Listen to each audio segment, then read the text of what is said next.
Salut les amis, bienvenue sur Plante et Liberté, la chaîne où on fait pousser notre liberté financière. Les amis, après une petite pause de quelques jours, on revient en force avec le graphique, comme tu peux le voir, du S&P 500. Et le S&P 500, comme tu peux le voir, il est vraiment très proche de son ATH, comme tu peux le voir. Regarde ça,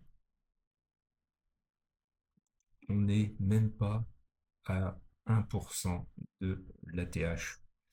Donc, ça devrait pas tarder. Il va certainement taper encore son ATH dans quelques temps. Mais pourquoi il est aussi haut? Eh ben, on va voir ça avec la petite synthèse que je t'ai fait comme d'habitude. Donc, le S&P 500, ce qui a porté le marché cette semaine, donc c'est la technologie. Une nouvelle fois, était le principal moteur avec les entreprises liées à l'IA et aux semi-conducteurs. Les investisseurs se sont positionnés avant le début de la saison des résultats du deuxième trimestre, en espérant des bénéfices solides des grandes entreprises. Aussi, il y a eu une anticipation de baisse des taux de la Fed qui n'ont pas beaucoup évolué, mais les marchés ont jugé que l'économie américaine restait suffisamment robuste pour soutenir les bénéfices de la société. Donc là, je t'ai marqué des points de vigilance parce que forcément, tout n'est pas positif. Et il y a les tensions au Moyen-Orient, donc, qui ont entretenu une certaine volatilité. On va voir avec le Brent. La hausse du Brent a ravivé les craintes d'un retour à des pressions inflationnistes. Les investisseurs attendent désormais des chiffres de l'inflation américaine et les résultats des grandes banques qui pourraient influencer les attentes de la politique de la Fed. Alors bien sûr, tu as les secteurs qui sont gagnants, donc la technologie, les semi-conducteurs, la communication. Les secteurs plus défensifs, donc services aux collectivités, consommation de base, ont relativement été moins recherchés. Donc en résumé, le S&P 500 est en hausse sur cette semaine, enfin la semaine dernière, est toujours proche de ses records. Comme je te disais, on est à moins d'1%. Leadership, les grandes valeurs technologiques continuent de tirer l'indice vers le haut. Prochaine étape, c'est les publications des résultats trimestriels et les données d'inflation seront déterminantes. Les bénéfices supérieurs aux attentes pourraient permettre à l'indice de prolonger sa prolongation et de certainement taper un nouvel ATH, tandis qu'une inflation plus forte que prévu pourrait peser sur le marché. Maintenant les amis, le Brent. Le Brent, il a vachement remonté, comme tu peux le voir ici. Là, on est à l'heure actuelle à 75, quasiment 76 dollars le baril. Et comme tu peux le voir, on a eu une belle hausse. Là, on a un bon retournement. Après, là, ça a baissé la dernière journée. Et on va analyser ensemble pourquoi cette situation sur le Brent. Allez, c'est parti. Donc, le Brent, je t'ai mis le retour de la prime de risque. Le Brent a été très volatile. Il évolue globalement, tu vois, c'est ce que je t'ai écrit, entre 76 à 78 dollars le baril. Les raisons, comme on a évoqué tout à l'heure, les tensions entre les États-Unis et l'Iran ont ravivé les craintes autour du détroit d'Ormuz, par là où transite, on l'a déjà dit plein de fois, 20% du pétrole mondial. Ensuite, deuxièmement, les marchés ont ajouté une prime de risque géopolitique, faisant grimper le Brent jusqu'à 78 dollars en milieu de semaine. Et troisièmement, en fin de semaine, les prix se sont un peu détendus à mesure que les investisseurs ont estimé qu'une interruption durable des exportations restait peu probable. Par contre, il faut surveiller toute escalade militaire au Moyen-Orient, les décisions de l'OPEP et les chiffres de la demande mondiale, notamment Chine et États-Unis, de la demande en pétrole. Maintenant, les amis, le Bitcoin, le Bitcoin, il remonte gentiment. Aujourd'hui, tu vois, on est samedi 11 juillet et il est à 64 000 dollars le Bitcoin. Et comme tu peux le voir, tu vois, j'ai fait ce trend qui est aux alentours des 60 000 dollars. Et tu vois, on l'a un peu cassé ces derniers jours et on est remonté. Et il se maintient toujours, hein. Donc ça fait un moment, c'est depuis quand même 2024 qu'on n'est jamais vraiment descendu fortement en dessous de 60 000 $. Et encore une fois, je t'ai fait une synthèse sur le Bitcoin. Allez, c'est parti.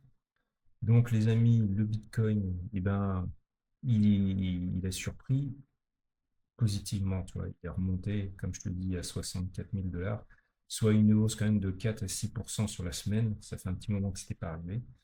Et il a bien résisté, comme je le dis souvent, tensions géopolitiques, la hausse du pétrole, les anticipations de taux d'intérêt plus élevés. Le plus intéressant, c'est que cette hausse ne semble pas avoir été alimentée par une actualité propre aux crypto. Tu n'as pas d'annonce majeure sur des ETF, tu n'as pas d'événements techniques sur le Bitcoin, et les analystes l'attribuent surtout à un dollar qui est plus faible et un retour de l'appétit pour le risque, notamment grâce au rebond à des valeurs technologiques et des semi-conducteurs. Très régulièrement, c'est comme ça, des semi-conducteurs asiatiques. Et ça fait plutôt une transition assez intéressante pour un petit nouveau, un petit nouveau sur le Nasdaq. Et on va voir ça tout de suite. C'est parti.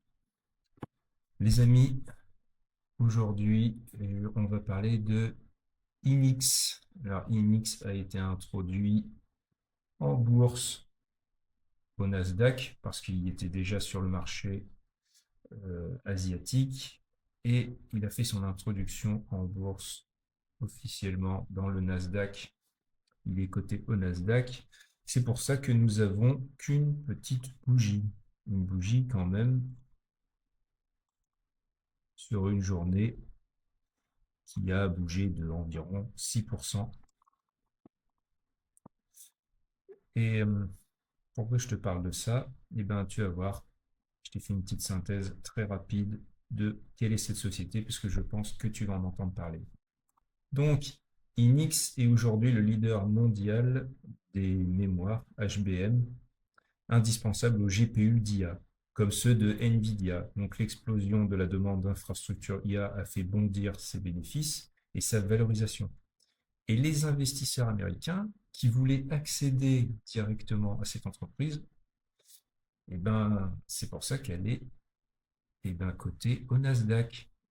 Du coup, plus besoin de passer par le marché coréen. C'est un événement qui a été perçu comme un baromètre de l'appétit des investisseurs pour le thème de l'IA. Le succès de cette cotation renforce l'idée que le marché est toujours prêt à payer cher les entreprises considérées comme les gagnantes de l'IA, aux côtés des sociétés comme Micron Technologies et Nvidia. Donc, c'est bien pour ça que je te parlais de cette société Inix. Je pense qu'on va en entendre parler. Et il me semblait important de t'en parler parce que non, l'IA, c'est pas une bulle comme on l'entend. Il y a un vrai marché, il y a une vraie demande. Tu n'as qu'à regarder, tu n'as qu'à regarder les gens autour de toi qui utilisent l'intelligence artificielle de plus en plus dans tous les domaines, que ce soit au travail, pour la vie perso, bref, c'est un truc de dingue. Et là, cette société, elle est cotée maintenant au Nasdaq. Plus besoin de l'acheter sur les marchés asiatiques. Donc, c'est pour dire un peu l'appétit du marché pour ces sociétés. Par contre, il y aura très certainement une forte volatilité ces prochains jours sur cette action. Mais encore une fois, si tu es investi sur long terme, si tu es solide mentalement, il n'y a pas de souci. Bref, et on ne peut pas terminer cette vidéo par le tableau, le calendrier des earnings de la semaine prochaine. Ça faisait un petit moment aussi que je ne le mettais plus. Euh, il y a des sociétés intéressantes la semaine prochaine pour voir leurs earnings. Tu as, par exemple, entre autres, hein, tu regardes, tu mets sur pause, tu regardes ce qui peut t'intéresser. Tu as BlackRock, ASML aussi, hein. Tu as TSMC, tu as Netflix. Bref, tu en as plein d'autres. Je t'ai juste cité les plus grosses, celles qu'on entend le plus souvent parler. Bref, en tout cas, moi, je te laisse là. Je te souhaite de passer une bonne semaine et je te dis à la prochaine pour une nouvelle vidéo. Allez, salut les amis, à bientôt.